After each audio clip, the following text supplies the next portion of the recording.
Brush করার কথা আসছে কি আসছে না? খালি দোষ তাদের দিকে ঠেলে দিলে আমাদের চলবে না। আমাদেরও অনেক দোষ আছে, আমাদেরও ভুল আছে। হুজুর একটু মায়ের কথা বলেন। ওই তো মা। হুজুর আমার বউ। আমি না না, ওটা মা। তোমার বাপের বউ তোমার মা, আর তোমার সন্তানের, আর তোমার বউ তোমার সন্তানের মা।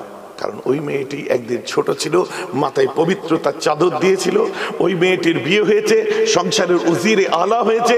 ওই মেয়েটি যেদিন মা হবে, আল্লাহ জান্নাত ওর পায়ের নিচে রাখবে। বলুন না সুবহানাল্লাহ।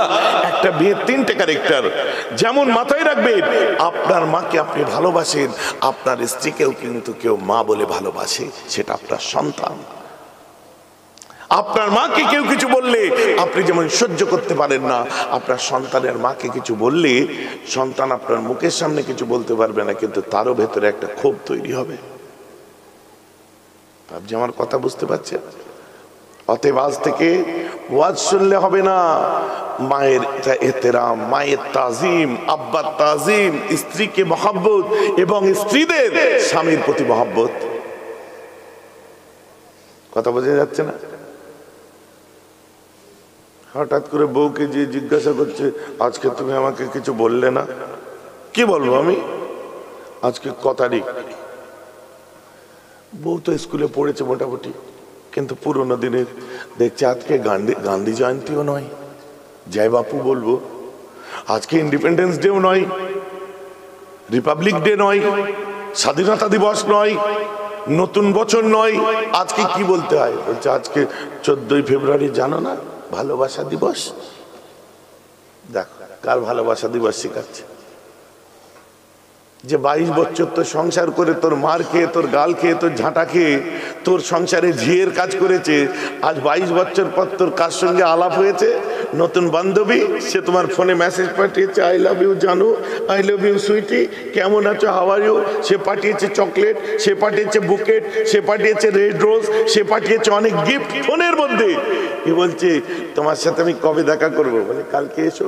ও যা যা ফোনে স্টিকার পাঠিয়েছে সব অরিজিনাল কিনে নিয়ে গেছে। কত বড় বোকা দেখেন তো। নিয়ে যে রাত্রে বাড়িতে ফিরে আসার পরে টেনশন নিচ্ছে, যা আজকে 9,000 টাকা খরচা হয়ে গেল। ও তো খরচা করাবার জন্যই তোমাকে ধরেছে। কথাটা বুঝতে পারছো না? ও তো খরচা করাবার জন্যই ধরেছে। ওর কি আছে?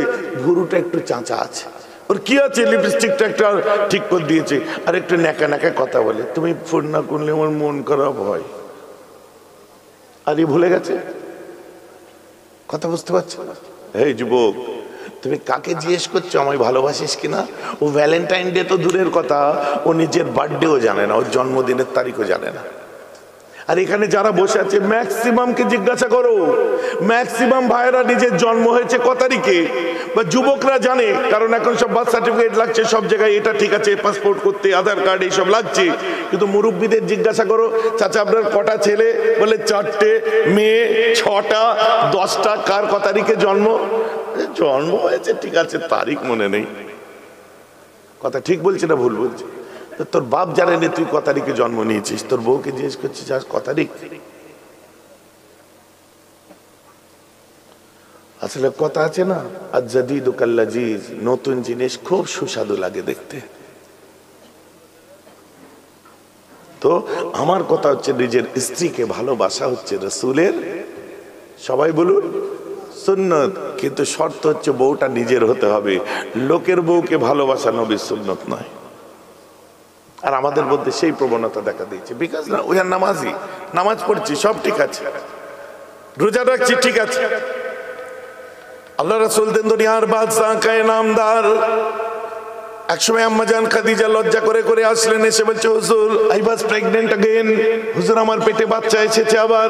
আল্লাহ রাসূল বলছে, খাদিজা তুমি একটু আস্তে আস্তে পা ফেলবে, নরম জায়গায় পা রাখবে না, পিচ্ছল জায়গায় পা রাখবে না। খাদিজা পানির হার একটু বেশি, পানি বেশি করে পান করবে, উঁচু জায়গা থেকে নিচে পা ফেললে সাবধানে ফেলবে। খাদিজা তুমি আরাম করতে থাকো। আম্মা জান খাদিজা বলে, হে রাসূল আমি আরাম করলে আপনার সংসারের কাজ কে করবে?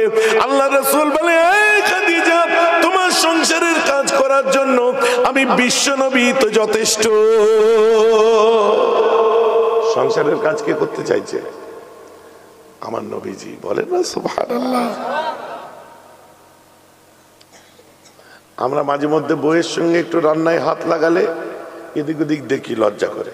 কেউ দেখছে না তো? আবার হাত লাগাবেন স্ত্রীর সঙ্গে কাজে। প্রতিটা সুন্নতকে আমাদের ঠিক করে নিতে হবে। কথাটা বুঝতে পারছেন তো? তবে তো ইবাদতে মজা আসবে। ওয়াজ শুনছি কচু হবে ওয়াজ শুনে। আর আমার ওয়াজ সবার পছন্দ হয় না কেন? যে যখন যে ওষুধটা দরকার ঠিক সেই সময় সেই ওষুধটা দিই, কারণ রোগ ধরে ওয়াজ তো। আপনি বলেন এর মধ্যে যারা বসে আছি, ঘরে বউ থাকতে লোকের বউকে লাইন মারে না, লোকের মেয়েকে মারে না, বলেন সত্যি কথা? শুনলে খারাপ লাগবে। এর মধ্যে বসে সুবহানাল্লাহ করছে সেও, বলে হুজুর এরকম বললে আপনার দাওয়াত করবে না। এইসব কমিটির ক্ষমতা আছে নাকি আমায় দাওয়াত করার? আমার ইচ্ছা, আমি এসেছি। তুমি লাখ টাকা দাও, কেন যেতে যাব? রাস্তায় এসেছি, খাওয়া চলবে না, ডাক্তারের বারণ। জিজ্ঞাসা করে 4 রকম বিস্কুট কিনেছি, একটাও মুখে ভালো লাগে না, তাও চিবোতে চিবোতে এসে বসেছি এখানে। কি দরকার আছে ভাড়া খেটে?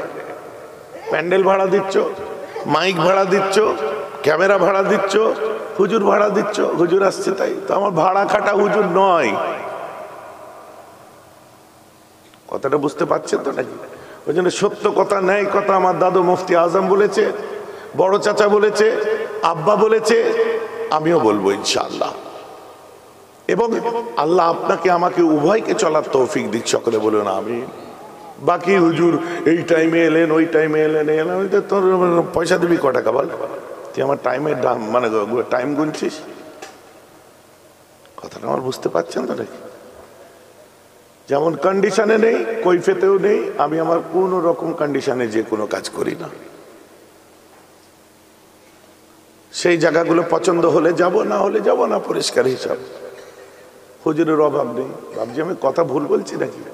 এতক্ষণ আলোচনা করলাম, কিতাবের বাইরে একটা কথা বলেছি। সুদ টান কেন ছেড়ে দিয়েছি জানেন? এই যে কটা আলোচনা করলাম, এটা সুদ দিয়ে করতে গেলে কখন 2 ঘন্টা পার হয়ে যেত।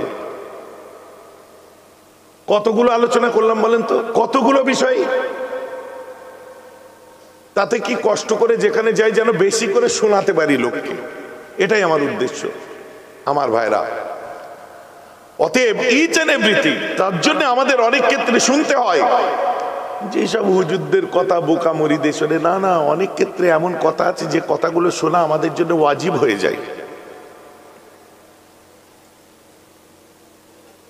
তো এই কথা শুনলে আমরা তো ঘাবড়াই না। আমরা তো এই কথাও শুনি, নবীর থেকে বেশি আবার ওরা ইমামদের মুস্তাহিদদেরকে ভালোবাসে। আহলে হাদিসরা বলেন আমাদের মসজিদে যে যখন আমিন বলে চিল্লাই, তোমার কথা শুনবো না আবু হানিফার কথা শুনবো না নবীর কথা শুনবো? বলেন। এদেরকে আমি বলি তাই শোনো, আমরা রাসূলকে ভালোবাসি, নবীর কথা মানি এবং আবু হানিফার কথাও মানি। ইমামে আবু হানিফার কথাও মানি, নবীর কথাও মানি। 5 ওয়াক্ত নামাজ পড়তে হবে, এখানে আবু হানিফা রাহমাতুল্লাহর কথা মানি না। বছরে 1 মাস রোজা রাখতে হবে, এর জন্য আমার নবী বলেছে ওই যথেষ্ট, আর কারো কথা মানি না। ধনীদের হজ করতে হবে, নবী বলেছে যথেষ্ট, আর কারো কথা মানি না। যাকাত দিতে হবে, নবীজি বলেছে যথেষ্ট, আর কারো কথা মানি না। সাহেবে নেসাবদের কুরবানি করতে হবে, নবী বলেছে যথেষ্ট, আর কারো কথা মানি না। এখানে আবু হানিফার কথাও নাই, কারো নয়। কিন্তু প্রশ্ন হচ্ছে, একটা বেটা ছেলে যদি মারা যায়, তার কাফনের কাপড় কটা দিতে হয় বলেন? সবাই মিলে বলেন। 3টে। আর একটা মেয়ে মারা গেলে কটা দিতে হয়? আর একটা হিজড়ে মারা গেলে কটা দিতে হয়? হয়েছে? চলো হাদিস থেকে বার করো। হাদিসে কোথায় লেখা আছে যে একটা হিজড়ে মারা গেলে 5টা দেবে, কে 3টে দেবে? কোন হিজড়েকে 3টে দিই, কোন হিজড়েকে 5টা দিই, কেন? কোন হাদিসে লেখা আছে? এইখানে আমরা আবু হানিফাকে মানি কি? উনি বলছে যদি রুজুটা ছেলের দিকে যায় 3টে কাফন দেবে, আর নিয়ত মাইয়াতের চাইবে। আর রুজুটা যদি মেয়ের দিকে যায়, মানে বেশিরভাগ তার যদি মেয়েদের দিকে টান হয় শরীরের গঠনে, তাহলে তাকে 5টা কাফনের কাপড় দেবে এবং মেয়ে ছেলে মাইয়াতের প্রতি দোয়াই নিয়ত করবে। সুবহানাল্লাহ বলেন। এটা ডাইরেক্ট কোরআনে লেখা নেই, হাদিসে লেখা নেই। এইখানে কিন্তু আমাদের ইমাম মানতে বাধ্য, আমরা ওয়াজিব। কথাটা বুঝতে পারছেন তো? কেস গন্ডগোল। আল্লামা রুহুল আমিন রহমাতুল্লাহ 5 হুজুর বসিয়াত সসনাবি সব বুকা ছিলেন না, দাদা হুজুর বুকা ছিলেন না। জুম্মা 8 দিন 3% আদার্সদের মধ্যে ওয়ার্ল্ডে বিলং করো, জুম্মা 8 দিন এসে ফতোয়া দেখালে হবে না। আর এই ভাঙড়ের মাটিতে আমি আজ থেকে আসছি না, বহু পুরাতন দিন থেকে। কি আমার কি রঙের গাড়ি ছিল? হ্যাঁ, লাল রঙের ছোট গাড়ি ছিল। কথা বুঝতে পেরেছেন? এদিকে থেকে জলসা করতাম, এমন কোন গ্রাম নেই যে গ্রামটাই ঘুরিনি। আমরা লিসাচার বাড়িতে থাকতাম আর আশপাশে জলসা করতাম, কোন গ্রাম নেই। তারপরে কারোর মতো করে গাইতে হবে, কারোর মতো করে বাজাতে হবে। ডিম্যান্ড আসতে থাকলো, তালাক দিয়ে দিলাম কিছুদিনের জন্য, বছর 8-10 জন্য। ভাঙড় চত্বরে আর আমায় দেখতে পেলেন না। তখন আমার কিছু ভালোবাসার মানুষ ছিল, তারা আমার বক্তব্যটাকে টালি করতে আরম্ভ করলো। তখন আমি স্টার্ট করলাম বাইরের রাজ্যে যাওয়ার। এই দেখতে দেখতে ভাঙড় ছেড়ে বাংলার বিভিন্ন জায়গা, বাংলার বিভিন্ন জায়গা ছেড়ে 22টা স্টেট ভারতবর্ষে, তারপরে সিঙ্গাপুর, মায়ানমার, বাংলাদেশ, দুবাই, এবারে আরম্ভ হয়ে গেল। কথাটা বুঝতে পারছেন তো? আমার এই ইন্টারন্যাশনাল ফিগার আসার ক্ষেত্রে ভাঙড়ের একটা অবদান আছে। ওরা না আমাকে তাদের মতো গাইতে বলবে, না রাগ করে বেরিয়ে যাব। কথাটা বুঝতে পারছেন তো নাকি? তো আজও যে কথাগুলো বলবো আমি সত্যগুলোই বলবো, ন্যায়গুলোই বলবো, যেটা প্রয়োজন সেটাই বলবো। নাইবা রইল সুর টান, নাইবা রইল যে মানুষটা টান দিয়ে সুর দিয়ে গজল গিয়ে এই গিয়ে সব শোনাচ্ছে। আমি খারাপ বলছি না, কিন্তু আজ মানুষ অথেন্টিক কথাবার্তা শুনতে চাই, তথ্যভিত্তিক আলোচনা, অথেন্টিসিটি। আলোচনার মধ্যে কি আছে? হুচুকে আর নেই, গলা শুনতে আর যাই না। কথা ঠিক বলছি না ভুল বলছি? যা যেখানে বসেছি আমি পেলাম কি? এত বছর ধরে টান দিয়ে ওয়াজ শুনেছেন, ভালো যারা দেয়, আমি খারাপ বলছি না, না জায়েজ হারাম নয়, কিন্তু আমি এই সাদামাটা ভাষায় কথাগুলো বললাম। কতগুলো মনে আছে দেখবেন। বউকে ভালোবাসা কাজ সুন্নাত মনে আছে? নবীজি পাগড়ি দিয়ে কি করতেন? ঘাম মুছিয়ে দিতেন আম্মা জানের কোলে। আমার নবী একজন স্ত্রীর কোলে শুয়ে মাথা রেখেছিলেন, সেই স্ত্রী আকাশের তারা দেখছিলেন। তার নাম কি? রাইট, আয়েশা, খাদিজা আয়েশা। কতগুলো মাথায় ঢুকেছে বুঝতে পারছেন? আমরা নবীকে মানবো না আবু হানিফাকে মানবো? আবু হানিফা রহমাতুল্লাহ আলাইহিকে মানি। কোন জায়গায় মানি? 5 ওয়াক্ত নামাজ পড়ার জায়গায় মানি না। রোজা রাখার, বুঝছেন তো নাকি?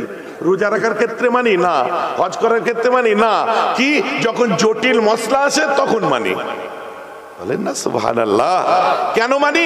মুসলিম শরীফে আল্লাহ রাসূল বলছে, কুল্লু হালালিন বাইয়িনুন ওয়া কুল্লু হারামিন বাইয়িনুন বাইনাহুমা মুতাশাবিহাত। সব হালাল বর্ণনা হয়েছে, সব হারামও বর্ণনা হয়েছে, কিন্তু দুটোর মধ্যে জটিলতা রয়ে গেছে। ওগুলো পরিষ্কার। এই হারাম আর হালালের মধ্যে বেশ কিছু জটিলতা রয়ে গেছে। কে বলছে? আমার নবী। যেমন হিজড়ের কটা কাফন, হাতের নিচে চুল কাটা কতদিনের মধ্যে সুন্নাত? কেটে ফেলতেই হবে কতদিনের মধ্যে? ঠিক আছে। নাভির নিচে চুল সেম, ঠিক আছে, কিন্তু বুকেরটা কদিন পরে কাটবেন? রাখবেন না কাটবেন? কে বললো রাখতে হবে? একটা হাদিসে দেখা। ফিউজ এইখানেই দরকার লাগে আবু হানিফা মানবো কিনা। বলেন না সুবহানাল্লাহ। এবার আসুন ভাইজান, কথা আমার বুঝে যাচ্ছে তো নাকি? কোরআন পাক খুলে দেখুন, যেখানে হাত আপনাকে বলে ঘোড়া খাওয়া চলবে কি চলবে না ফয়সালা আছে, গাধা খাওয়া চলবে কি চলবে না ফয়সালা আছে, কিন্তু আলাম তারা কাইফা ফাআলা রাব্বুকা বিআসহাবিল ফিল। রাইট, উঠে দাঁড়াও, স্ট্যান্ড আপ। সুবহানাল্লাহ। তোর নাম কি? হ্যাঁ, সাকির আহমেদ। মাশাআল্লাহ, বস। সুবহানাল্লাহ। আল্লাহ এদের হায়াত দারাজ করে।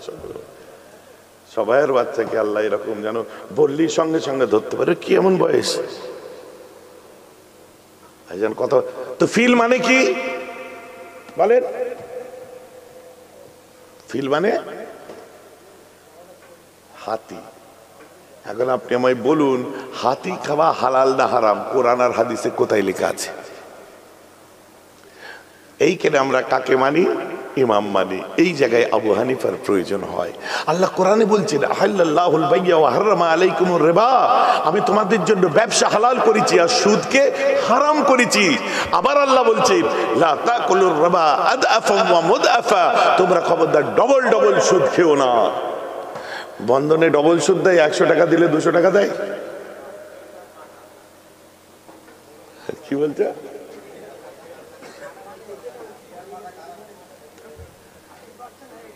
আর বলবো না, বললে যদি আমায় দাওয়াত না করে। কাকে বলবো? এর মধ্যেও তো তাদের স্বামীরা বসে আছে। কথা বুঝতে পারছেন? আমাকে ভালোবাসেন? আমাকে ভালোবাসেন?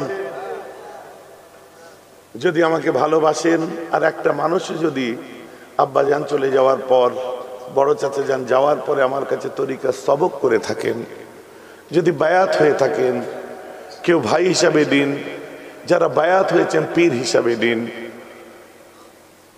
আপনাদের কাছে পা ধরে আমি মেহরাব সিদ্দিকী আল কুরাইশি খানদানের রাসূল হিসাবে আপনাদের পা ধরবো। আমি কেন ধরবো বুঝতে পারছেন তো নাকি? দরকার নেই, আল্লাহ এমনি দেবে। আর ওইসব টাকা কোথা দিয়ে বেরিয়ে যাবে কোনো ঠিক নেই। অভাবের তাড়নায় তুমি লোন করছো, তুমি লোন নাও, তুমি লোন করতে পারো, জায়েজ আছে শর্ত সাপেক্ষে, কিন্তু তুমি টাকায় টাকা বাড়বে। তুমি ব্যবসা বুঝলে না, কাজ বুঝলে না, প্রত্যেক সপ্তাহে জমা দিচ্ছ কিস্তি দিয়ে, তুমি এককালীন টাকা তুলে নিচ্ছ। এটা আমি বলছি না, এটা কিন্তু তামাম ইমামরা কোরআন হাদিসকে সামনে রেখে ইস্তেমবাদ করেছেন, এটা নেওয়া হচ্ছে হারাম। ভাইজান আমার বুঝতে পারছেন তো কথা? বাকি আল্লাহ আক্কেল দিয়েছে, বুদ্ধি দিয়েছে, আপনারা করুন। মা বোনেরা, দরকার নেই।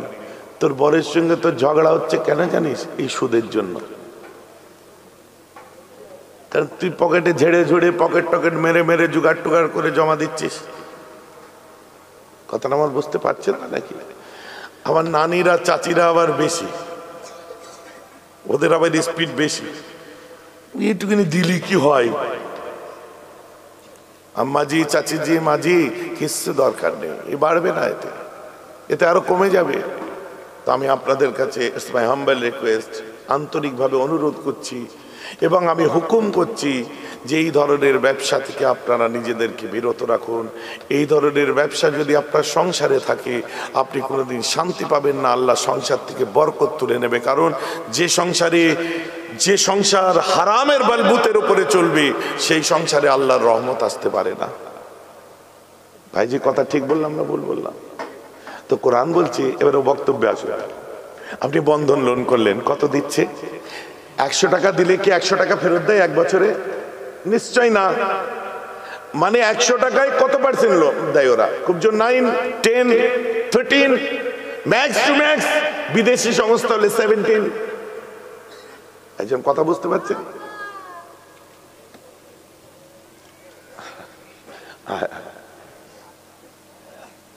কথাটা আমার বুঝতে পারছেন তো?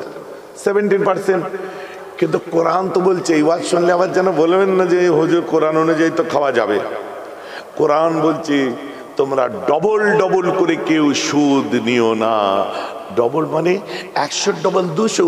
আপনি 100 ধার নিয়ে ফেরাবার সময় যেন 200 টাকা নেবেন না। তাহলে ডবল নেওয়াটা কি? জোরে বলুন। তাহলে 100-র পরিবর্তে 100 ডবল নেওয়া যদি হারাম হয়, কোরআন ডবল নিতে বারণ করেছে। আমি সিঙ্গেল নেবো, 100-র পরিবর্তে 50 নেবো। তো এটা তো আর কোরআনে নেই। এখন কোথা থেকে পাবেন? এখন ওরা এসে বলছে কোরআন দেখো আর হাদিস দেখো। সব হাদিস খুলে ফেলুন, খুঁজে ঘুঁটে ফেলুন, একটা হাদিস বার হবে কি, আয-যাহাবু বিয-যাহাবি ওয়াল ফিদ্দাতু বিল ফিদ্দাতি, আশ-শাইরু বিশ-শাইরি, আত-তামারু বিত-তামারি ওয়াল হিনতাতু বিল হিনতাতি, আল মিলহু বিল মিলহি। 6টা জিনিস কি?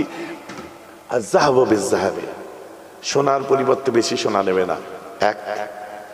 অল ফিদ্দাতু বিন ফিদ্দাতে, রূপোর পরিবর্তে বেশি রূপো নেবে না। আর শাইরু বিশাইরে, জবের পরিবর্তে বেশি জব নেবে না।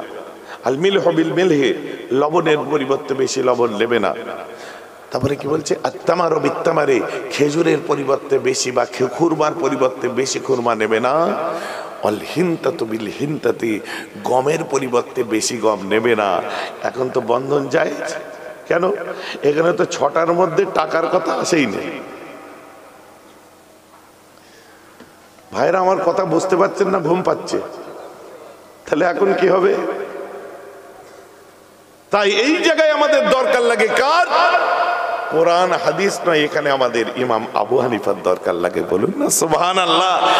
এখন বুঝতে পারছেন যারা আবু হানিফা মানে না ভেতরে ভেতরে কি চালাচ্ছে? বলিনি বলে তাই না, আসল জায়গায় হাত পড়ে যাবে। খালি দেখবেন পয়সার অভাব নেই, কুরবানি এলেই গরু পাঠাচ্ছে। গরু আছে না অনেক গ্রামে, কুরবানির সময় পয়সা আসছে কোত্থেকে? ব্যাপার আছে যে ভেতরে ভেতরে যে কটা নাম নেই সে কটা মাল সুদে চালাচ্ছে। না হুজুর, অনেকে এমনি এইভাবে দিয়ে দেয়, তুমি জানো না শুনো না, সে কোথার থেকে দিল না দিল, তোমার লাফাবার কি দরকার? তুমি কি খেতে পাওনি?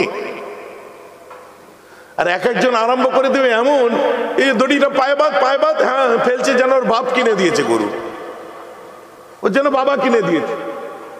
ঘর থেকে বটি বার করে এনে কি সুন্দর করে কাটছে একদম, এই হাড় আলাদা করবি, গোছ আলাদা করবি, এই ও মেটে আলাদা রাখ, ওটা কি কাটছিস তুই? ওর আব্বা গরু কিনে দিয়েছে, কাটছে।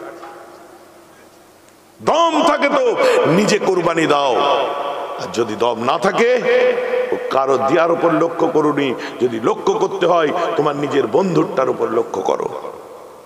যদি লক্ষ্য করতে হয় নিজের চাচারটাই লক্ষ্য করো, ভাইয়েরটাই লক্ষ্য করো। নিজেদের আত্মীয় স্বজন যেগুলো করছে সেগুলোর দিকে লক্ষ্য করো। বাইরে থেকে কি কি পাঠাচ্ছে লক্ষ্য করার দরকার নেই। বাবজি কথা খারাপ লাগলো? আমি যতই বলি ফেল নেবে, আমি জানি। কথা বুঝতে পারছি না? ও যতই বলি ও নেবেই, আমি জানি। কিন্তু আমার কাজ আমি বললাম, তোমার বিবেক কি বলে তুমি দেখবে। আর সেদিন নেই, এখন তাল সিদ্ধ খাওয়ার দিন নেই। এখন প্রত্যেকের বাড়িতে ভালো মন্দ জোটে, কারণ সবাই এখন পয়সাওয়ালা। অতএব এখন এসব কাজ করা ঠিক হবে না।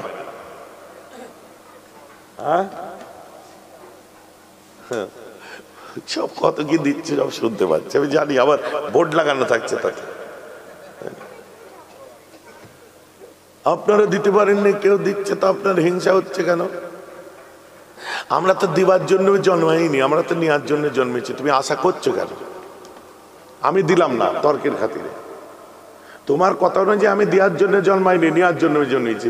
তর্কের খাতিরে আমি দিলাম না, তাহলে অন্য জায়গায় ভিক্ষা করতে হবে? তর্কের খাতিরে আমি তোমায় ভিক্ষা দিলাম না, আমি দিলাম না বলে তোমায় ভিখারি সাজতে হবে, অন্যের কাছে হাত পাততে হবে, অন্যের মালের দিকে তাকিয়ে বসে থাকবে? আমি দিলাম না গুনাহগার নাই, আমি হলাম। কিন্তু তুমি নিজেকে নামিয়ে কোথায় নিয়ে গেলে দেখেছো? কথাটা বুঝতে হবে আমার ভাইরা। তো যাই হোক, নিরাশ হওয়ার দরকার নেই। আল্লাহ বলছেন লা তাকনাতু মির রাহমাতিল্লাহ, বান্দা আমার দয়া থেকে নিরাশ হবি না, আমার দয়ার উপর তুই আশা রাখ রে। তো আল্লাহ বললেন হাওয়া, বলছে কি, ওর ছাইগুলো একত্রিত কর। সমস্ত ছাই একত্রিত হলো, হয়ে তাকে তৈরি করা হলো। কিরে তুই কেন ওসিয়ত করেছিলি? কাকে, কার কথা বলছি একটু বলুন তো দেখি।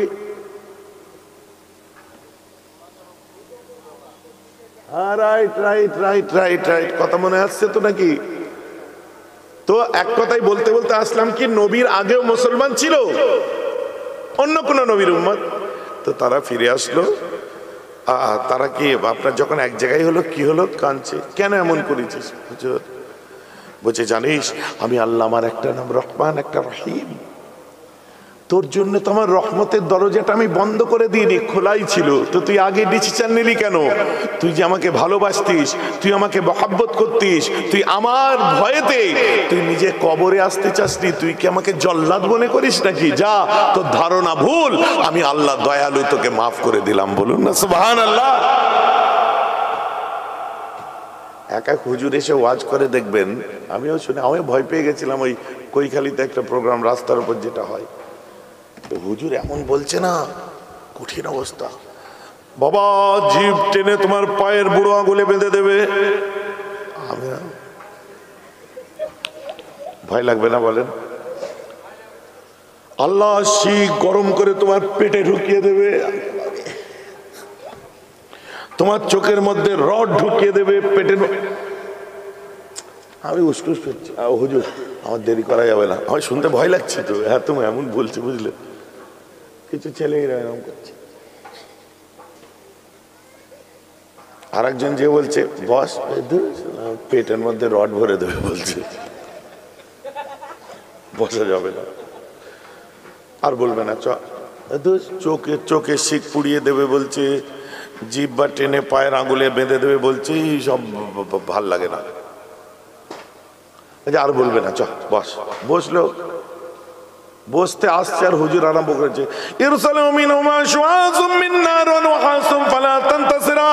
আকাশ থেকে আগুনের গোলা ছোড়া হবে, কেউ সাহায্য করার থাকবে না বাবা। দেখ আকাশ থেকে বোম মারবে বলছে, আগুন হবে না চ। একে আমরা গাড্ডায় পড়ে আছি, এখন আমাদের শোনাচ্ছে যত ভয়ঙ্কর কথাবার্তা। বাবা এক ওয়াক্ত নামাজ কাজা করলে আসো হুব্বা জাহান্নামে যেতে হবে। শোনেননি আপনারা? এক হুব্বা 2,88,000 কত বাপরে, এক হুব্বা 80 হুব্বা মানে বুঝতে পারছেন কত হাজার কত লক্ষ বছর। ওটা তুমি ভয়তে কাল থেকে নামাজ পড়বে, কিন্তু শিক্ষিত ছেলেটা শুনছেন তো, ও কাল থেকে মসজিদেই যাবে না। কেন? চ কালকে হুজুর কি বলে গেল, বলছে আজ বুঝেছিস? বলে কি? বলছে এক ওয়াক্ত কাজা করলে কত হুব্বা জাহান্নামে যেতে হবে শুনেছিস? বলে হ্যাঁ। বাঁচবো মাত্র 65 বছর। তো যেদিন প্রথম কাজা করেছি সেদিনই আমার গেম ফিনিশ হয়ে গেছে, এখন আর নামাজ পড়লি কি আর না পড়লি কি। যদিও এটা হাদিস নয়, যদিও এটা হাদিস নয়। হযরতে জাকারিয়া রাহমাতুল্লাহ আলাইহি এটার খণ্ডন করেছেন। কথাটা বুঝতে পারছেন তো নাকি? এই ওয়াজ করে কি হবে? এখন বরং এই ওয়াজ করি আমরা যা করার করেছি, না জানি আল্লাহ এখনো রহমতের দরজা খুলে রেখে দিয়েছে। বলেন সুবহানাল্লাহ। আল্লাহ রাসূল শোনাচ্ছেন, বাবা একজন খুব বড় কঠিন গুনাহগার মানুষ ছিলেন। কেন? সাহাবারা আলোচনা করছে আর বেরিয়ে এসেছে, নবী বেরিয়ে দেখে সাহাবাদের চোখে পানি। কি হয়েছে বাবা, কি হয়েছে বাবা? বলছে হুজুর না ঠিক আছে। এই কি বলেছে ওদের? বলছে ওদের একটু জাহান্নামের বিবরণ দিচ্ছিলাম, একটু আযাব গজবের কথা বলছিলাম। খবরদার আমার উম্মত গুলোকে আযাব গজব শাস্তি বিধানের কথা বলে তাদেরকে নিরাশ করে দিও না, ওদেরকে বেশি বেশি করে রহমতের কথা বলো, কারণ আল্লাহর আযাবের থেকে রহমতের হাত অনেক লম্বা বলে আল্লাহ রাসূল শোনালেন। তবে আমি একটা গল্প বলি, শোন। এতক্ষণ শুনে কাঁদছিস তো? বলে কি হুজুর? বুঝে একটা মানুষ এত গুনাহ করেছে, সে 99টা মার্ডার করেছে। কটা? জোরে বলুন। 99টা। একজন বলল যে এক কাজ কর, তোর তো বাঁচার ইচ্ছা আশা নেই তো, ইহুদি এক হুজুর আছে, মানে তাওরাত ইনজিল জবুরের এক হুজুর আছে, ওই হুজুরের কাছে যা, যে শোন কিছু হয় নাকি। সে হুজুরের কাছে গেছে, ওয়াজ করছে। হুজুর মুসলমান আগেও ছিল, বুঝতে পারছেন?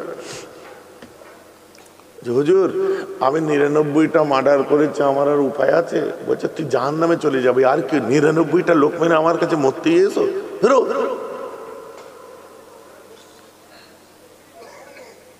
ও তলোয়ার বার করে ওকেও ঝেড়ে দিয়েছে। কটা হলো? 100টা।